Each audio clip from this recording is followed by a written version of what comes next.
also has the infamous Bowser Jr., but we haven't seen that. Come on, let's be real here. Blue Moon. I mean, if he gets bodied, ooh, I like it. Just teasing you a little. Yeah, it's been funny just watching the meta develop and Bowser Jr. just plummet down tier list more and more and more. Yeah, he has really nice combos, but he has awful hitboxes. He can't jab. He can't jab. He gets punished for landing it. It's really sad. He does have the side B and the Mecha Koopa, though, which he does, but realistically, you can just shield that, right? Okay, fair point, fair. Who's player one?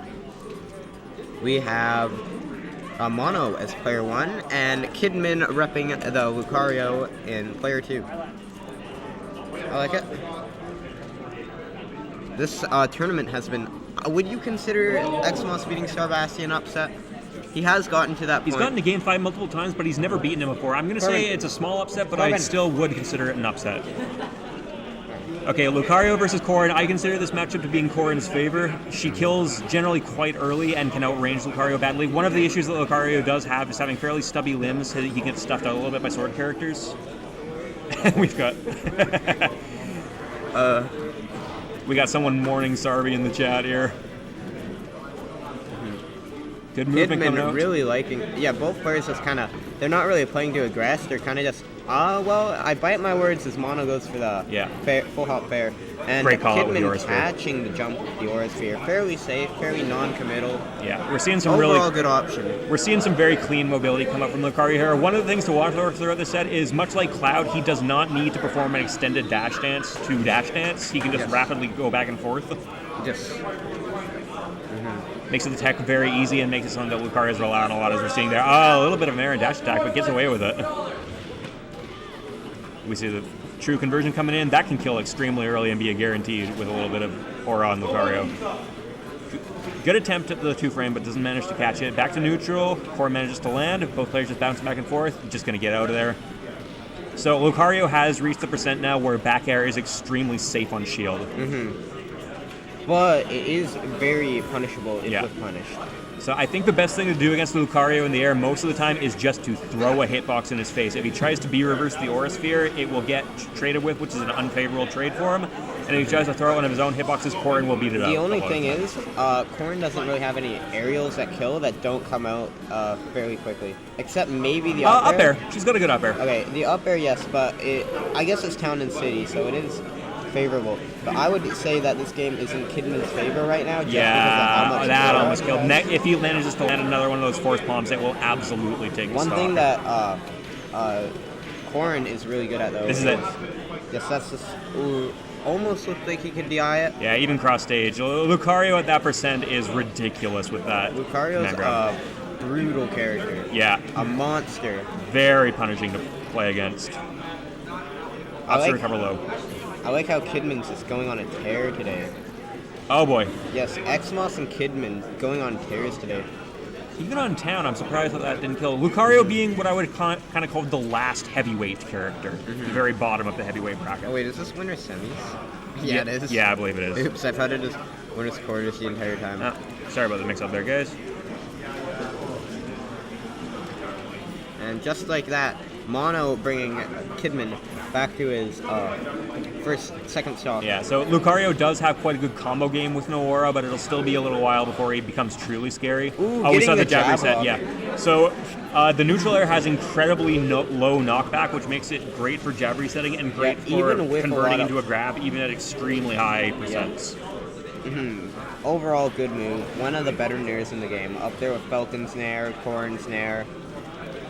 Oh boy, yeah, great call out with that pivot grab. You read him like a book there. Starting to get a little bit scary here, though. Ooh, catching the instant pin, a little risky, but working out. Great shield pressure there. That was crisp. Oh yes, Kidman's very good at just.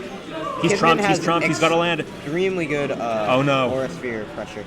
Luckily, not getting punished too hard for it. Mono definitely no slouch at punishing though. It's not even on down. Good high recovery. Manages to hit the hitbox on just shield. Going for a lot of empty hops, and I don't blame him, because it means that when he throws out the back air or the Aura Sphere, it just means that he's less likely to shield, and that's a lot of pressure. Yeah, I thought that shield. might happen We're gonna as see soon a as I saw the forward shield come out. smash. Kidman taking it up 1-0. He could have killed him with anything in his toolkit there, but opts for just the conventional fully charged forward smash. Yep. Let's be clear, very definitely no charge required on that one. Just doing it to be mean. Yeah. Well, let's say safe. Let's give him the benefit of the doubt and say safe.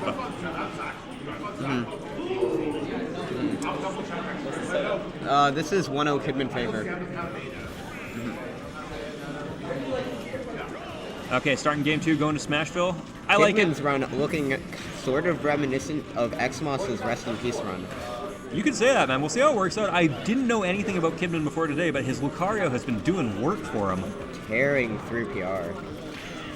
Taking out Linden, taking a game off of Mono, definitely no slouch at all. And if he takes the set, which is, right now he's in the position to do, this would be all 3 of our PR players and losers. It would be Xmos Kidman there. Grand Finals. I mean, Winners Finals. I don't think anybody would have expected that. Not at all. Well, we don't want to jinx anything. We want to get right back into the match. Oh, going for the jab lock there. Playing it relatively safe, not committing to anything hard. Yeah. Mono just kind of trying to keep his distance, playing at the at kind of like the Corrin range where all Corrin's tippers work. Yeah. Trying to get that kill. She's a very good mid-range character where Lucario needs to play in close. So Lucario, I don't know. Lucario's very good at getting you towards him, and then his definitely no slouch at a long range. He does force you to approach to an extent, but the thing is, Aura Sphere on shield is actually very punishable at Corrin's optimum range, so he really has to be a little bit cautious with how often he throws that out. He needs to stay inside of Lucario range and out of Corrin range, which is a very tight window. I don't necessarily like the up throw there. Let's do the back. This should be a kill. Yeah. A little bit of suboptimal DI, but like, what do you do? Corrin has so many mix-ups. It doesn't matter. He was dead no matter what there, I think. You think so? Yeah, he shook his head a little bit. I think he meant to snap to ledge and just missed it. He didn't mean to recover that high. There's a full second almost of recovery if you do miss that. 14% to extra credit right now. Ooh, extending it, missing the... I don't know if I agree with the dash attack right there. Well, it hit, but it was unfortunate he popped out of it and almost got killed for it. Lucario obviously has a lot of trouble killing at this percent, but he still can. Yes, definitely not out of the realm of doability. No. In fact, I believe that the jump canceled aura charge into up smash will kill now. Yes, but the only thing that is a little hindered with that right now is the size of the aura sphere itself. Yeah, it is, and Corrin, again, those hitboxes are big enough to beat it out, even if it gets very large. So this is why I consider the matchup in Corrin's favor overall. One of several reasons. But we'll see what he can make happen here. Definitely a bit of a deficit, but Lucario at a deficit is less scary for the player than any other character, literally any other character. Wow, the hard read. Mono definitely not flustered by that first game. Not at all. That was great. Bringing it up 1-1. However, it is Kidman's counterpick stage, but I do think that Kidman's kind of out of luck for counterpicks because they were just on Town and City, if I'm correct. And I believe his go-to counterpick is Town and City, but I can be correct. You can pick Battlefield, yeah. Battlefield.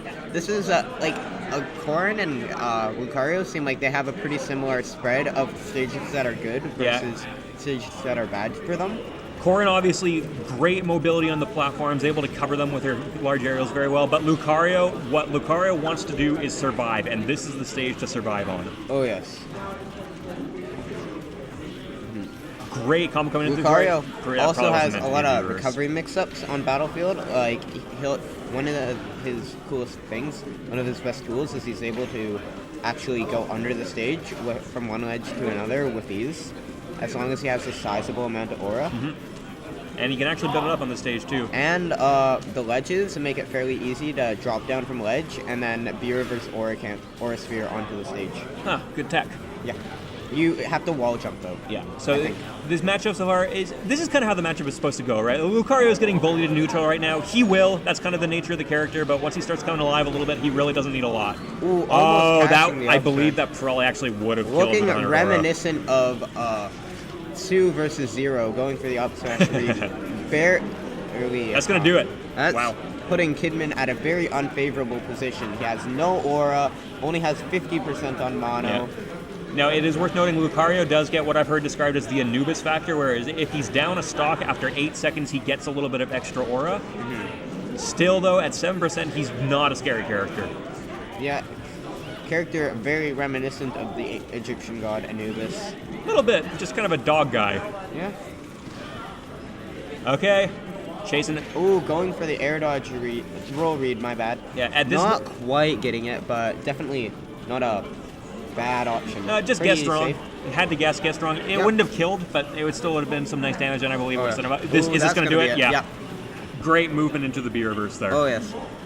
One thing that I see Kidman do better than most players is he doesn't rely too much on that aura sphere. He kind of it's another tool in his arsenal. Yeah. It's not. He doesn't fixate on it. It's a big part of Lucario's toolkit in the neutral, but you know what? You've also got the dash attack. You've got the dash grab. He has anti-air, forward air. Yeah, he's got some good stuff. Definitely. And, down tilt is actually quite a cool. Is that gonna? Ooh, wow. Good DI, but also excellent spacing. Mono is definitely happy about That's why that. he chose Battlefield right there. That kind of survivability, and now he's building up all this aura. That's exactly what did it. I'm surprised he wasn't able to punish the Dragon Tank shot. I also think that he did it for the smaller stage size to give Mono less room to work with. Yeah, good weight on the roll there, off stage. Lucario has I'm going to say, one of the absolute most exploitable recoveries in the game. Like, we're talking almost in Little Mac range. No, obviously, Really? it goes a lot so? farther. You can throw out any hitbox anywhere vaguely near the ledge, and it will hit him. Okay, fair. Yeah, it's like Captain Falcon bad. Yeah, it can be kind of brutal. No, it's worse than Captain Falcon's, I'm going to say. Poor DI, but it is a best of 5 set. Yeah. Deliberating a little bit, seeing what he's going to go for here. Kidman, I don't believe he has a secondary to fall back on. But yeah, it could be. It looked like he might have caught him a little bit with matchman familiarity in the first game, but Mono has definitely adjusted, staying back a little bit more, not getting grabbed, not by getting hit by too many of the aura spheres. I think what Kidman's doing is he's just playing outside of Lucario range a bit too What much. Mono's doing. Yeah.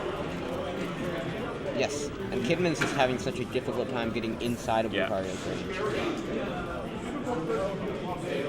So at a very low percent, you actually don't jump before the second fair in that Lucario combo. You just single hop, get a double fair off it, and then maybe you can follow it up into more. Dashing back and forth. Oh, that was a grab opportunity. He decided to retreat instead and build a little bit of charge. Could be reverse, nothing coming of it. And there's not a whole lot of conversions Lucario can get from that at low percent. He can convert it into a down air sometimes. Or a grab if the opponent commits to something a little bit too early. Pratfall. Not quite getting anything off of it, but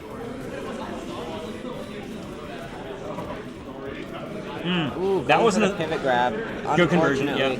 Not Bowser-sized pivot grab, and Kidman just taking his advantage. Just barely whiffing that back air on. Sorry, go ahead. The anti-air forward air just looking really nice. Yeah, one thing I'm going to say about Lucario's back air that you should be watching for, hitbox is deceptively small. It does not match the animation, so we've already seen it happen once or twice this set where it just kind of phased right through Corrin, and it feels horrible to have happen. Is that going to kill? Almost. Battlefield coming in to save the day. Good shield there. That would have been death.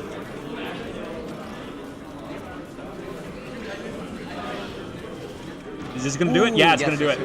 Brilliant. It's such a nice ledge trap. One of Lucario's, if not his best tool. Once you get to higher percents, the only way that you can possibly punish that on the ledge, well, I mean, that's a punishment in its own self, but the only thing that you can do to punish that on the ledge is to drop down and attack him, but if he reads that and shields your attack, you're not. Now you're stuck on the ledge and you got to re-grab it against the Rage Lucario. Yeah, not a fun situation. Yeah, and then you can just down air and that's the stock. Both these players playing extremely patient, don't want to get hit by anything, and I don't blame them. Yeah. Corrin and Lucario combos are just really brutal. Yeah. We're going to see a combo come in here, yeah. Good extension there. He could have gotten another forward air. Opts to go for the down tilt instead, which is probably about equivalent damage. Can't blame him too much for it. Ooh, hitting the tipper pin. Ooh, drop shield. It wouldn't have broken his shield, so he probably should have held it. Unless I think he was reading that Mono was going to hold it, though. Could have been. Yeah. A little bit of a tricky skip there. Kidman very good at mixing up his recovery. You kind of have to be as his character. You got the tools to do it, but you really do need to commit to something one way or another. Yes. This matchup, though, one of the things that I think is good for Kidman is, what is it? Corrin doesn't have very many ways to combo you off the side. Corrin just kind of combos off the top. Yeah, she just kind of sends you upwards with everything she So, has. like, in a juxtaposition to Marth, like, it just makes it a lot harder to... What's he going to do? He gets the hit. Okay. Lucario is just a lot easier to edge guard and than to juggle. Yeah. But, and at the end of the day, that's going to do it. Wow. And Kidman not just to losers, but he's been doing incredible today. I wouldn't be surprised to see him make a good losers bracket run in addition to what he's already accomplished so far. Yeah, definitely a good set. Very fun.